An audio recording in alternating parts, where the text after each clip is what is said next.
নমস্কার বন্ধুরা, গ্রিন ওয়ার্ল্ডের বাগানে আমি নবনীতা আসছি। দেখেন এখানে ছোট্ট একটা প্যাকেটে, এই যে কালো প্যাকেটটা, আমি এটা বারবার আপনাদের অনেকবারই দেখিয়েছি। গাছটা কত সজীব সতেজ, আমি কোনো কেমিক্যাল দিই না এটাতে, আর কোনো ফাঙ্গিসাইড কীটনাশক কিছুই দিই না। কিন্তু এই যে একটু পাতাটা যেটা দেখি হয়তো পোকা বা কিছু হয়েছে, সেটা কেটে আমি ফেলে দিই। তার জন্য দেখুন এই গাছটাতে কী পরিমাণ বেগুন হয়েছে। হ্যাঁ, এটাতে আমি এমনি সাধারণ মাটি, একটু গোবর সার এইসব দিয়ে গাছটা লাগাই। কখনো সখনো একটু মিক্সড সার দিই কোনো কোনো গাছে, বিশেষ করে ফল গাছে দিই আমি। তো সেই সময় হয়তো একটু বাঁচলে এগুলোতে দিয়ে দিই। কিন্তু এগুলোতে মেন হচ্ছে যে সবজি পচা তরল সার, তরল যে তরলটা মানে জলটা যেটা, আর খোল জলটাও খুব রেয়ার, হয়তো মাসে একবার দিলাম, আর দুবার তিনবার সবজি পচা তরল সারটা দিলাম। দেখেছেন কী পরিমাণ আসছে। এগুলোতে এক ঝাঁক পুরো খাওয়া হয়ে গেল। আবার এই দেখুন, এই বেগুনের জাতটা কিন্তু খুব ভালো। হ্যাঁ, এটা কিন্তু থোকোয় থোকোয় বেগুনগুলো ধরে। দেখুন এই যে, আর সারা মানে কুঁড়িতে ভর্তি হয়ে আছে। আর ফল গাছগুলোতে আমি ফাঙ্গিসাইড দিই। ফাঙ্গিসাইড বলতে আমি নিম জল, কখনো একটু বাড়িতে যে গুঁড়ো হলুদ থাকে সেই হলুদ জল, কখনো একটু গরম জলে কর্পূরটা দিয়ে, সেই কর্পূর জলটা ঠান্ডা হলে সেইগুলো ছিটিয়ে, ফাঙ্গিসাইড কীটনাশক বলতে আমার জৈব, সবই জৈব। আর ফল গাছে যে মিক্সড সার দিই, হয়তো বছরে দুবার দিলাম। কিন্তু এইবারে আমার এই সবেদা তোলার পরে আর কিন্তু মাটিতে আমার দেওয়া হয়নি, ওই সবজি পচা তরল সারই দেওয়া হচ্ছে, এমনকি খোল জলও দেওয়া হয়নি। যার জন্য ফল হয়েছে অনেক, এই যে দেখেছেন ফল হয়েছে অনেক, কিন্তু বাড়ছে না সেভাবে। আর ছাদ বাগান করতে গেলে আমাদের ছাদটাও পরিষ্কার রাখতে হবে।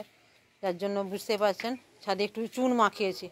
হ্যাঁ, অনেকেই কিন্তু ছাদে ব্লিচিং টিচিং দিচ্ছেন, আমি দেখেছি। কিন্তু ছাদে ব্লিচিং দেবেন না, ছাদে ঢালাইয়ের ক্ষতি হয়। হ্যাঁ, ছাদে চুনটা করে রাখবেন। এই যে দিয়েছি, আকাশে মেঘ করেছে, ওই জল দিয়ে ধুয়ে যাবে, ঘষে দিয়েছি। এই যে দেখুন, বুঝতে পারছেন এই জায়গাগুলো আমার আগের ভিডিও দেখলে বুঝতে পারবেন কি কালো হয়েছিল। এই যে এগুলো সব ঘষে দিয়েছি।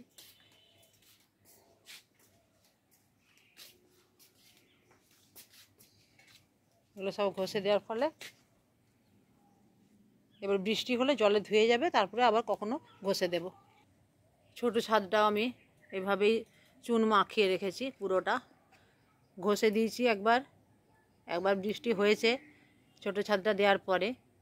দেখুন ওইদিকে পুরো থোকো থোকো জমা হয়ে যাচ্ছে, এত শ্যাওলা হয়েছিল। আর শ্যাওলা হলে কি হয় আপনাদের আমি একটু দেখাচ্ছি। শ্যাওলা হলে কি হয় বলুন তো, যেই জায়গাগুলো শ্যাওলা হয় সেগুলোতে কিন্তু জলটা কিছুক্ষণ হলেও একটু থেমে থাকে স্মুথলি। হ্যাঁ, বেশিক্ষণ বেশি যদি শ্যাওলা পড়ে যায় সেখানটাতে, যেটা বলছিলাম, বেশি যেটা শ্যাওলা পড়ে গেলে কি হয়, সেই জায়গাটায় জলটা একটুখানি হলেও স্টে করে, তো তাই স্মুথলি যেদিকে ড্রেনেজ ব্যবস্থাটা আছে ছাদের, যেদিকে জল যাওয়ার ব্যবস্থাটা আছে, সেখানে স্মুথলি চলে যেতে একটা বাধা পায়। সেক্ষেত্রে কিন্তু ছাদের ক্ষতি সেরকম হয় না, তবে একটু শ্যাওলা হলে পরিষ্কার করে দেওয়াই ভালো, তাতে নিজেদের হাঁটা চলা সবটাই একটা সুবিধা হয়। তো এইভাবে আমি এই জন্য দেখেছেন পুরোটাকে চুন মাখিয়ে রেখেছি, বুঝতেই পারছেন। এই যে দেখুন এখানটাতে জলের সাথে এখানটাতে পুরো চলে এসছে। এখানটা এই দিকটাতে আমার ড্রেনেজ ব্যবস্থা ছাদের,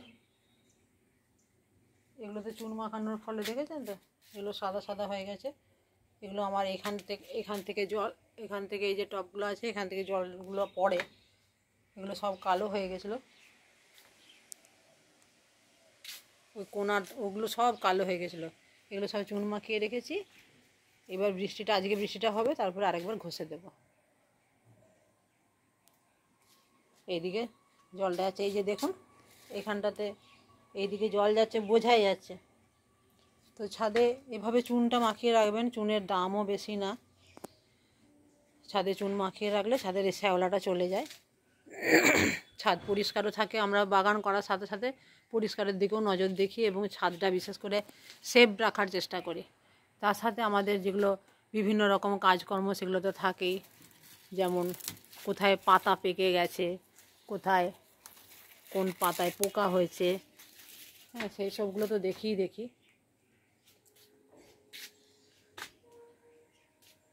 আর এই যে দেখুন, এটাতে দুটো ভুট্টা হয়েছে। আর দেখছি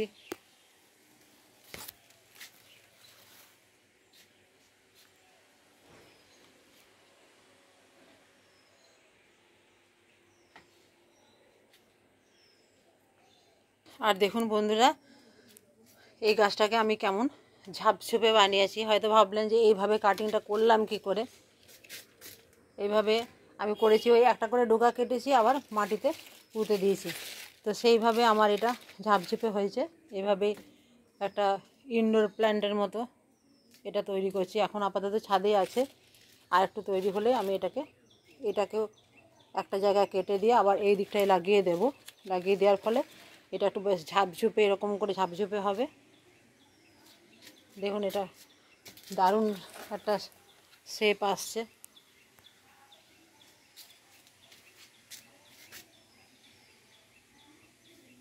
আর এই পাতাটার এই যে মাঝে মাঝে সাদা সাদা যেটা ভাব আছে, এটাতেও পাতাটা খুব সুন্দর লাগছে দেখতে।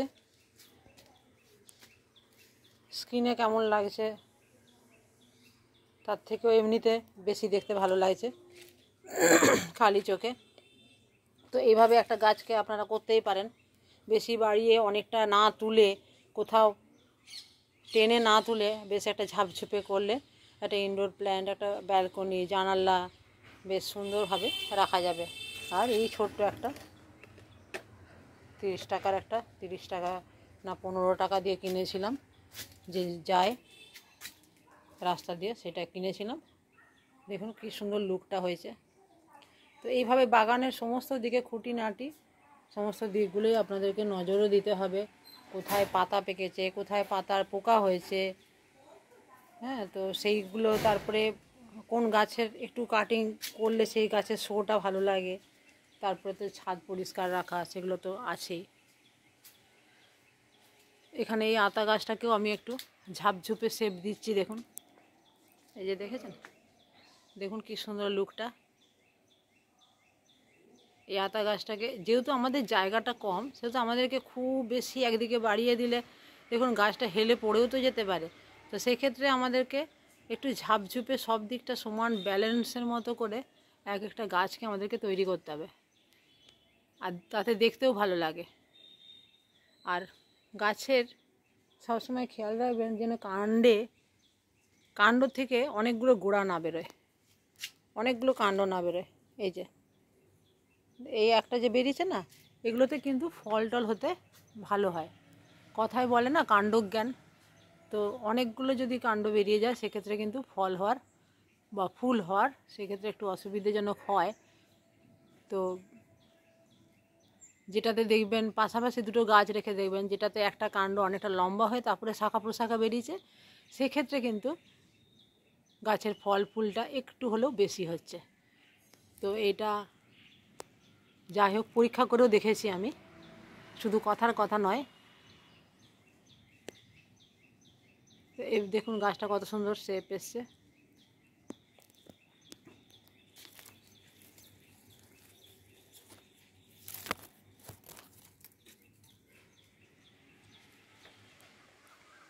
এইভাবে আপনারাও গাছ করুন, সবুজের সাথে থাকুন। খুবই ভালো লাগে গাছ করলে। আপনাদের যদি বাড়িতে ব্যালকনিতে যেখানে যতটুকু জায়গা আছে সেই সাধ্য মতো যতটা নিজের পরিশ্রম করতে পারবেন ঠিক ততটাই, বেশি বাড়াবাড়ি না করে যতটা সাধ্য নিজের পরিশ্রম সাধ্য এবং যতটা জায়গা আছে সেইভাবে, এবং ছাদকে যতটা সম্ভব হালকা করে, যদি ছাদে বেড বানান আলাদা, সেই সিস্টেমটা অন্যরকম, আর না হলে যতটা সম্ভব হালকা করে ছাদকে পরিষ্কার করে গাছপালা করুন, গাছের সাথে থাকুন। আর আমার চ্যানেলে যারা নতুন তারা অবশ্যই সাবস্ক্রাইব করবেন। আজকের ভিডিওটা কেমন লাগলো জানাবেন। আর এরপরে যেটা একটা দেখাবো, আর এই যে কুলেখাড়া হয়েছে, আমার মেয়ে এসছে, ও বাইরে পড়ে, তো ও কুলেখাড়া খেতে খুব ভালোবাসে, তাই নিজের হাতে তুলছে কুলেখাড়া। আর এই যে দেখুন থোকো থোকো থোকো থোকো কুলেখাড়া অনেক হয়েছে। কুলেখাড়ার কিন্তু অনেক উপকার। কুলেখাড়া কিন্তু ব্লাড পরিষ্কার করে, এবং যাদের হিমোগ্লোবিন কম আছে তাদেরও আয়ুর্বেদিক ডাক্তাররা তাদেরকে কুলেখাড়া খেতে বলেন। এছাড়া রক্ত শুদ্ধ, রক্তের ব্যালেন্স তৈরি করে কুলেখাড়া। তো বাড়িতে কুলেখাড়া লাগান। অবশ্যই একটা কথা জানিয়ে রাখি, যাদের হাই প্রেশার তাদের কিন্তু কুলেখাড়া খাওয়া চলে না। কখনো সখনো একবার আধবার খেলেন, তাতে কোনো ক্ষতি নেই। যাই হোক, আজকের ভিডিও এই পর্যন্ত। আজ রাখি। চ্যানেলটি সাবস্ক্রাইব না করে যাবেন না। দেখা হবে আবার পরের ভিডিওতে।